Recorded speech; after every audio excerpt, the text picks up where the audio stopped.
there, you're watching Nightline with me, Natasha, Busst. News making the headlines. Arab leaders toughen denunciations of Israel as Zionist military ramps up bombing in Gaza. And Malaysia's growing partnership with Russia should not be seen through a zero-sum lens, says PM.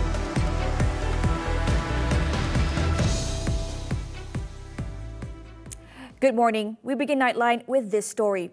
Hamas on Saturday said its negotiators have opened a new round of talks aimed at ending the war in Gaza, hours after the Zionist regime launched a major offensive.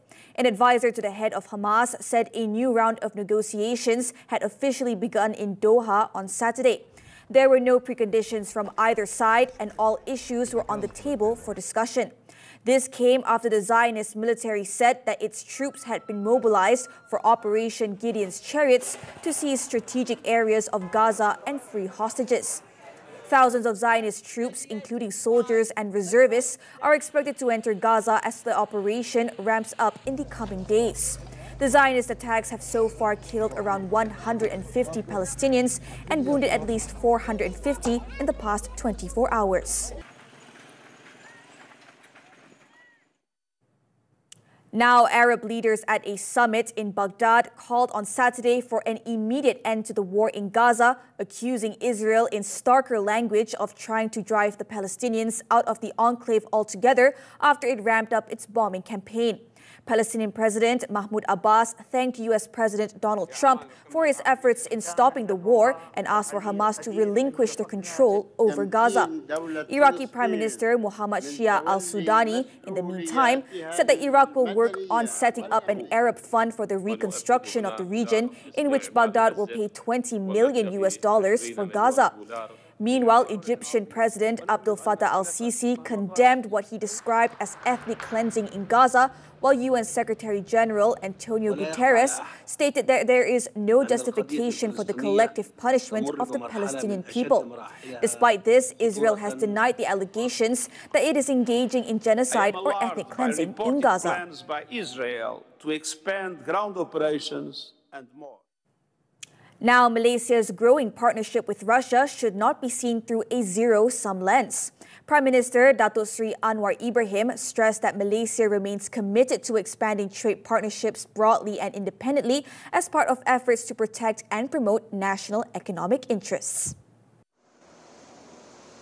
Anwar wrapped up his four-day visit to Russia on Saturday, which included meetings with President Vladimir Putin, Prime Minister Mikhail Mishustin, and various industry leaders in Moscow and Kazan. His visit focused on boosting economic cooperation, halal industry engagement, and South-South partnerships.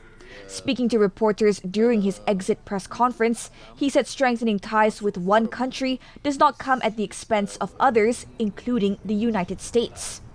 I think it should not be seen as a matter of zero-sum game. It should be complementary, and we do explain if required.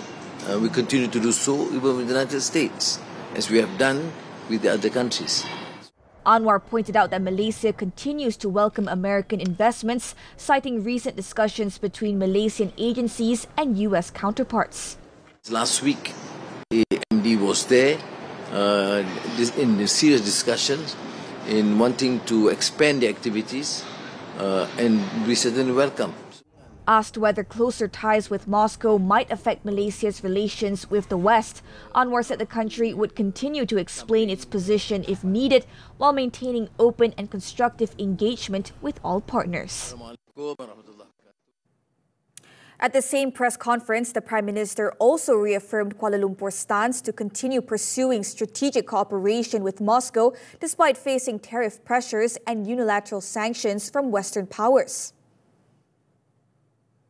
Notwithstanding, we are mindful about the concerns, the sanctions, and we will of course, continue. There are many items that's not being sanctioned, so we'll still work from there. Education, for example, or even many other areas that we are proceeding to work together.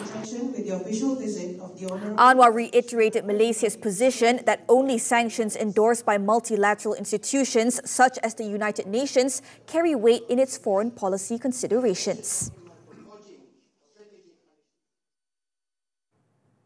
Meanwhile, the bilateral ties between Malaysia and Russia continue to deepen following the Prime Minister's official visit to Moscow, made it at the invitation of Russian President Vladimir Putin. The visit has opened new avenues for cooperation in key sectors such as trade, agriculture and education. Muhammad Ahmad Hamdan in Kazan, Russia, has more. Anwar arrived in Moscow on May 13th and was accorded a ceremonial welcome, a historic moment as he becomes the first Malaysian leader in nearly 2 decades to receive such honors on Russian soil. In a landmark meeting at the Kremlin, President Putin described Malaysia as a trusted and important partner for Russia, noting prospects for collaboration in natural gas and nuclear energy. Anwar also hailed the meeting as productive. Menumpukan soal perdagangan dua hala, kerjasama termasuk potensi pelancongan yang sangat tinggi dari Rusia melalui syarikat penerbangan mereka yang mereka akan uruskan dalam masa cepat mungkin.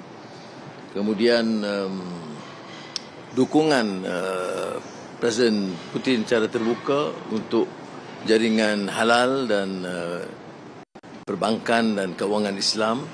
Strategic cooperation was also a key theme in the Prime Minister's dialogue with 24 major Russian companies and 2 business councils. Adding greater significance to the visit, Anwar was conferred an honorary doctorate by the prestigious Moscow State Institute of International Relations.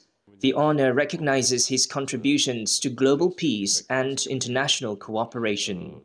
Prime Minister Datuk Seri Anwar Ibrahim ended his 4-day visit to Russia with renewed focus on trade, education and diplomacy and a clear message on Malaysia's stand for justice. In Kazan, he pointed to Tatarstan as a model of religious harmony and collaboration. Muhammad Ahmad Hamdan, TV3, Kazan. Back home, a total of 71 schools in Kuala Lumpur and Selangor will be allowed to implement home-based teaching and learning (PDPR) from May 26 to 28 in conjunction with the 46th ASEAN Summit. The Education Ministry, MOE, said the proposed implementation at the affected schools is to ensure that students' learning at the affected schools is not disrupted, taking into account road closures and security measures throughout the summit. The ministry advises parents, guardians, students, teachers and school staff to refer to their respective schools' official communication channels for further information on the implementation. The MOE also expressed confidence that the experience of implementing home-based teaching and learning during the COVID-19 pandemic and in disaster situations will help ensure continuity in the learning process while safeguarding the well-being of students, teachers and the school community.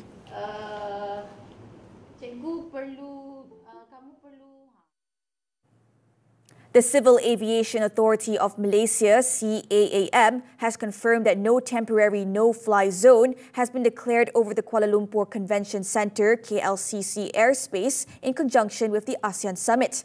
Its Chief Executive Officer, Datuk Captain Nur Azman Mahmud, said that any existing restrictions or flight bans in areas officially gazetted will remain in force. He said that using drones in the vicinity of KLCC is also permitted throughout the summit. Drone activities will be regulated by CAAM in coordination with the Malaysian Communications and Multimedia Commission, MCMC, and the Department of Survey and Mapping Malaysia, JUPEM. CAAM is also working closely with the police, the Royal Malaysian Air Force, and other security agencies to ensure effective monitoring and coordination of all aviation activities in the area. The COVID-19 situation in Malaysia remains under control, with a weekly average still below the national alert threshold. However, the Health Ministry is stepping up surveillance and preventive measures following rising cases in neighbouring countries, including Singapore and Thailand. Health Minister Datuk Seri Dr. Zulkifli Ahmad said a total of 11,727 COVID-19 cases were reported nationwide from Epidemiological Week EW1 to EW19, which ended on May 10th. The highest number of cases were recorded during the early part of the year in EW2 and 3, with 1,229 cases each. Currently, the weekly average stands at around 600 cases. In comparison, Thailand recorded 16,607 new infections and 6 deaths between May 4th and 10th, while Singapore reported 14,200 new cases from April 27th to May 3rd. The National Crisis Preparedness and Response Centre has been alerted and is conducting continuous risk assessments to ensure readiness for any developments. The public is advised to seek treatment immediately if they are symptomatic and to protect high-risk individuals from exposure. Beginning this year, outstanding TAFIZ students who excel in the Sijil Pelajaran Malaysia SPM examination will be offered full scholarships if they pursue their studies at 2 universities under the Majlis Amanah Rakyat or MARA. Deputy Prime Minister Datuk Seri Ahmad Zahid Hamidi said the universities involved are University Kuala Lumpur, UniKL, and University Polytechnic Malaysia, UPTM. He said the proposal will be discussed soon with MARA Chairman Dato' Ashraf Wajdi Dusuki. Beasiswa 100% ini memang diamalkan oleh IDMA, Institut Pendidikan MARA, pada pelajar-pelajar cemerlang, dan untuk pelajar UniKL dan UPTM yang datang pada TAFIZ ini, kita akan berikan keutamaan pada tahun ini agar selain pada mereka menjadi hufaz atau penghafal Quran, mereka juga akan menjadi ahli-ahli profesional, insyaAllah.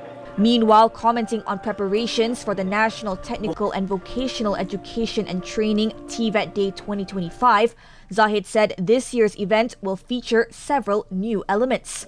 Scheduled to be held from June 11th to 13th, the celebration will showcase electric vehicles, information technology and esports, among other highlights. 6 out of 43 prisons nationwide have been identified as being in a dilapidated state and are in urgent need of attention. Home Minister Datuk Seri Saifuddin Nasution Ismail said the affected facilities include those in Seremban, Taiping, Bengkalan Cepak and Pulau Pinang.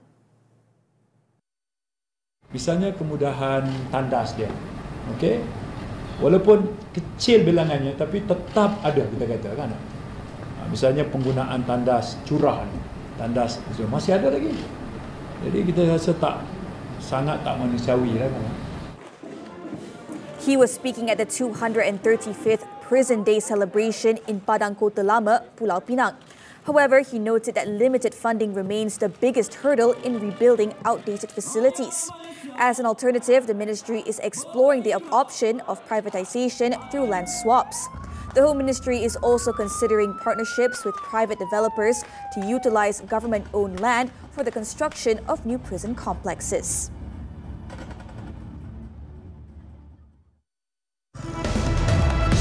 Retired policeman killed in fatal crash.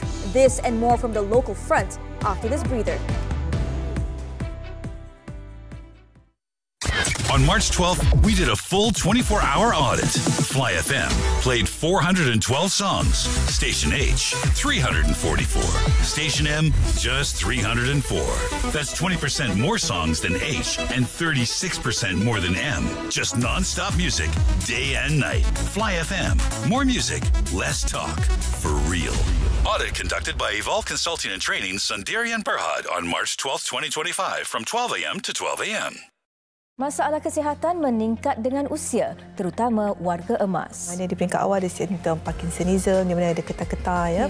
Ataupun ada yang banyak halusinasi, dia nampak-nampak benda yang tiada di situ. Sokongan emosi mampu meningkatkan kualiti hidup mereka. I dengan my arwah, my mother, we used to walk, we used to dance, we used to travel. Penuaan sihat. Kami bawakan dalam Hello Doktor, Ahad 5.30 petang di TV3 dan stream juga melalui Tonton.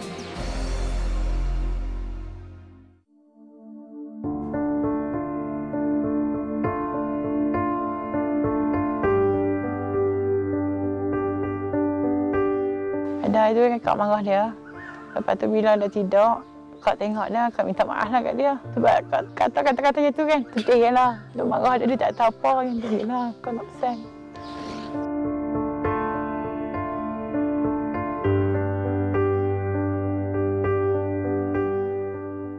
Hari Ahad malam lah paling best nak layan filem-filem blockbuster di TV3.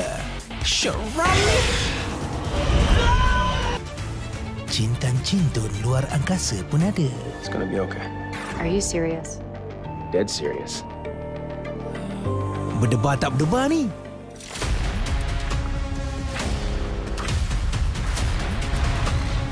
Layan filem-filem hebat Mei ini di TV3 Blockbuster dan stream juga melalui Tonton. Thanks for staying with us. No witnesses have come forward to verify claims that the driver involved in the fatal crash, which killed 9 Federal Reserve Unit FRU officers, swerved his lorry to avoid a vehicle at a junction. Deputy Perak Police Chief Deputy Commissioner Zulkifli Sariat said that to date, no one has come forward to support the claim. Setakat ni, saksi yang mengatakan ada manfaat ni tidak tampil kepada pihak polis, dan sekiranya ada, mungkin pihak polis akan meneruskan catatan susulan. He explained that the police have recorded the statements of 16 individuals so far, including the lorry's owner. Previously, an individual had claimed that the accident occurred after the lorry attempted to avoid a vehicle emerging from a nearby junction.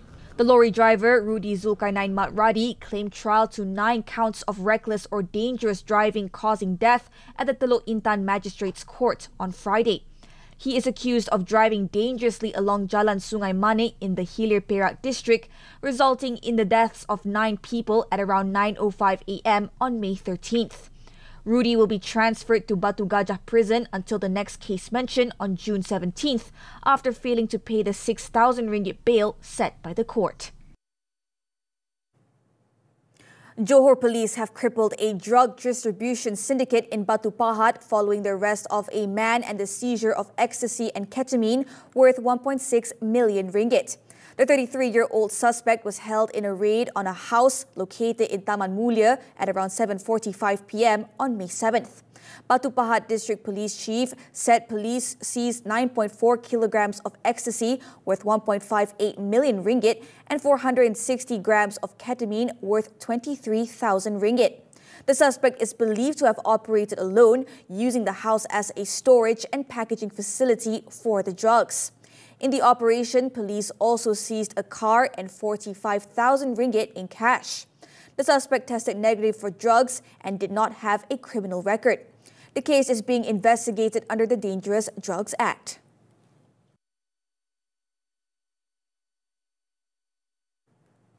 In Terengganu, a police retiree was killed and his wife seriously injured in a 2-vehicle collision on Saturday. The fatal crash occurred at 12:35 p.m. on Jalan Manir Telemong near Kuala Terengganu.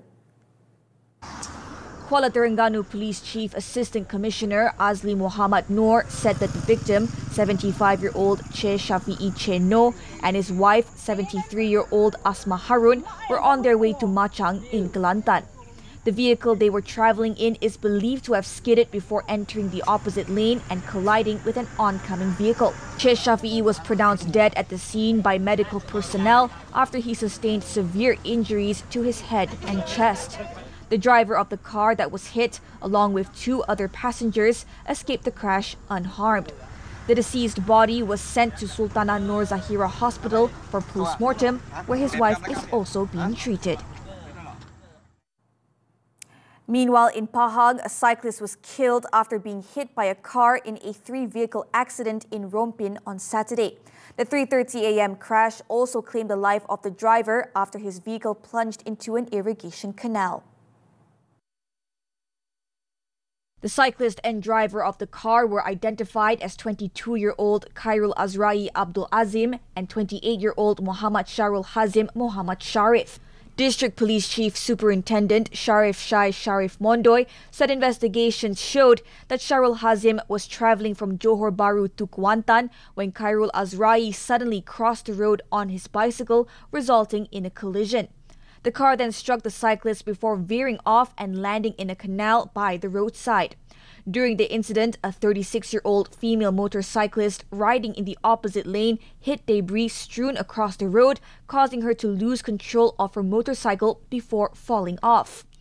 Khairul Azrai and Sharul Hazim died at the scene, while the motorcyclist sustained minor injuries. Their bodies were sent to the Rompin Hospital for post-mortem. South Korea's ex-president quits Conservative Party. The details when Nightline returns. Nak kerja buat apa? Ni aku nak buka bisnes kopi untuk kita ni. Konsep bisnes kita ni mewah. Biji kopi tu sini kena rare. Drama bersiri sulung Nik Amir Mustafa. Aku rasa aku tak boleh jual lah band ni. Lelaki tak bercerita, tapi diam-diam je. Move on, bina life baru. Tapi perangai you macam... Tepi. Ya, you tak apa, you okey. Muat turun dan layan tonton sekarang. Semua favourite anda di sini. Hari Ahad malam lah paling best nak layan filem-filem blockbuster di TV3. Sherali! Cintan-cintun luar angkasa pun ada. It's gonna be okay. Are you serious? Dead serious. Berdebar tak berdebar ni?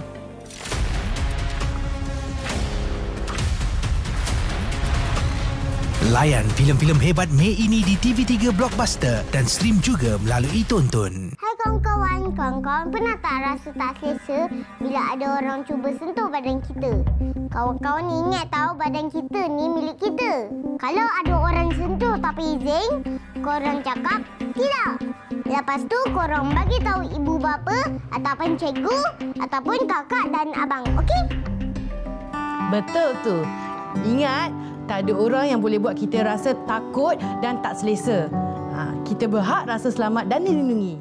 Masalah kesihatan meningkat dengan usia, terutama warga emas. Mana di peringkat awal ada simptom Parkinsonism, di mana ada getah-getah ya, ataupun ada yang banyak halusinasi, dia nampak benda yang tiada di situ. Sokongan emosi mampu meningkatkan kualiti hidup mereka. I dengan my arwah my mother, we used to walk, we used to dance, we used to travel. Penuaan sihat kami bawakan dalam Hello Doktor Ahad 5.30 petang di TV3 dan stream juga melalui Tonton. We're back with news from the foreign front. The United Nations UN said on Friday that it plans to resume aid deliveries to the Gaza Strip. Its relief chief, Tom Fletcher, said that those proposing an alternative modality for aid distribution should not waste time as a plan is already in place.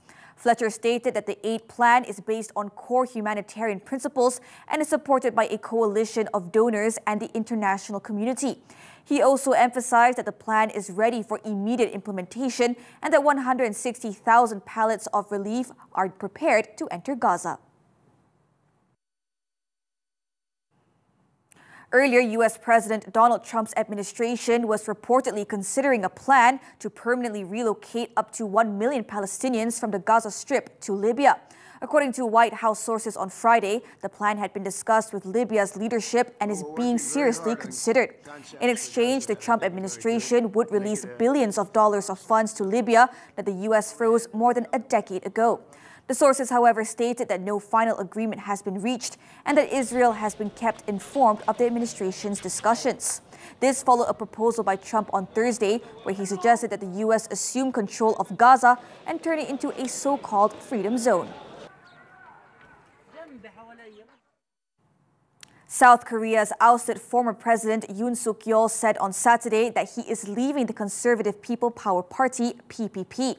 He made the announcement in a Facebook post and urged supporters to vote for the PPP's presidential candidate, Kim Moon-soo. Kim, meanwhile, said he respected Yoon's decision to step down and pledged to strive to make the party more united and innovative.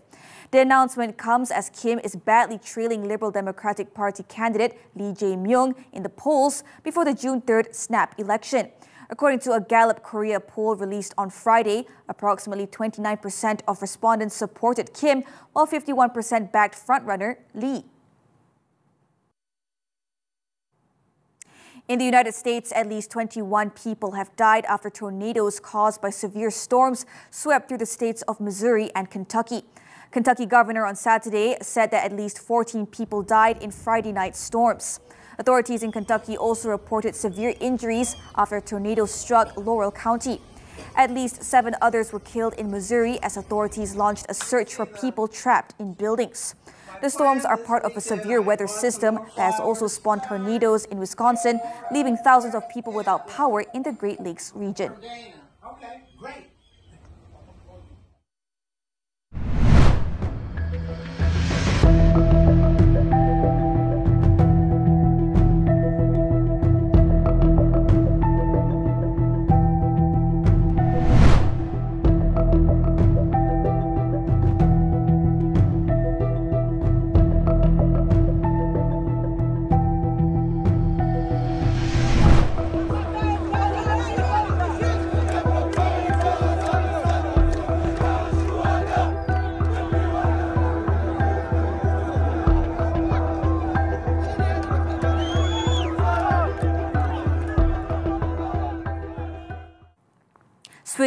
Switching to sports now, badminton, the 2025 Thailand Open.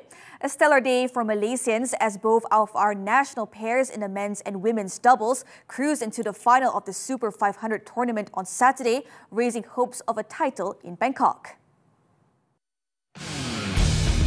In the men's doubles, world number 5 duo Aaron Chia and So Woo Yik outclassed Thailand's world number 16 Dejapul Prabaranukro Kitinupong Kedren 21-17, 21-13 in just 38 minutes.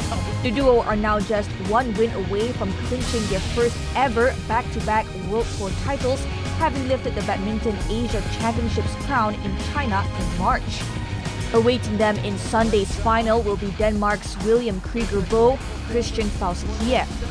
Meanwhile, top seeds Pearly Tan and M. Tina barely broke a sweat to reach their first ever final at the Thailand Open, brushing aside Japan's Rui Hirokami, Sayaka Hobara, 21-18, 21-12 in just 45 minutes. They will next face world number 105 Jong Na-eun, Lee Yeon-woo of South Korea for the title. Moving on to the 2025 Sepak Takraw Asian Cup in Kuala Lumpur. Malaysia stormed into the semi-finals of the Team Regu event in style by trouncing South Korea 3-0 in their last Group B match at the Titi Wangsa Stadium on Saturday. The national team got the ball rolling against the South Koreans when the trio of Muhammad Haziq Hairul Nizam, Farhan Adam and Muhammad Nur Aizat Muhammad Nordin downed Chon Dong Ryong, Son Woo Yong Soo and Oh Dae Yang 15-6, 15-9. Malaysia's second regu of Muhammad Shahir Muhammad Rosdi, Muhammad Azlan Alias and Amirul Zazwan Amir earned the second points with a comfortable 15-6, 15-11 win. The regu of Muhammad Zulkifli Abdul Razak, Muhammad Afifuddin Muhammad Razali and Aidil Aiman Azwawi then sealed the winning points with a 15-8, 15-7 victory. Malaysia, who hammered Brunei and Japan by a similar scoreline on Friday, emerged as Group B champions, with South Korea finishing runners-up. In Sunday's semi-finals, the national team will meet with either Thailand or India. On to esports. Selangor Red Giants OG Esports SRG-OG cruised to a dominant 2-0 victory over Homeboys on the second day of Week 5 in Season 15 of the Mobile Legends Bang Bang Professional League, Malaysia. Both teams entered the match on Friday with identical records, equal wins and losses from their first 7 games, making the clash a crucial one in the battle for top position on the league table. SRG-OG wasted no time asserting their dominance in Game 1, wrapping up the match in just 15 minutes. Sekis delivered a standout performance on Ling, racking up 10 kills, 6 assists, and only 1 death to earn the MVP title.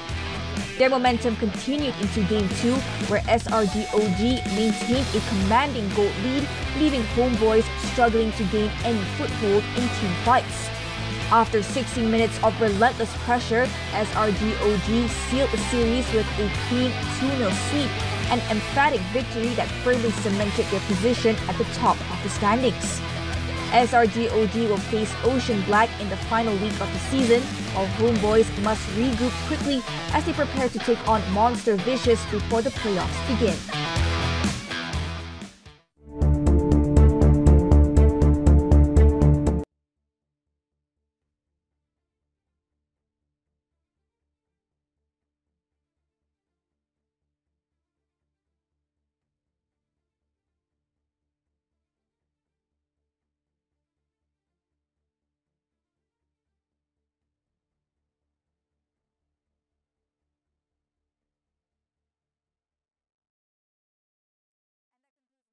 This time around. Before we leave, let's take you to the thrilling gravel stages of one of the WRC's most iconic events, Rally de Portugal, where the world's best drivers push the limits through fast and unforgiving terrain.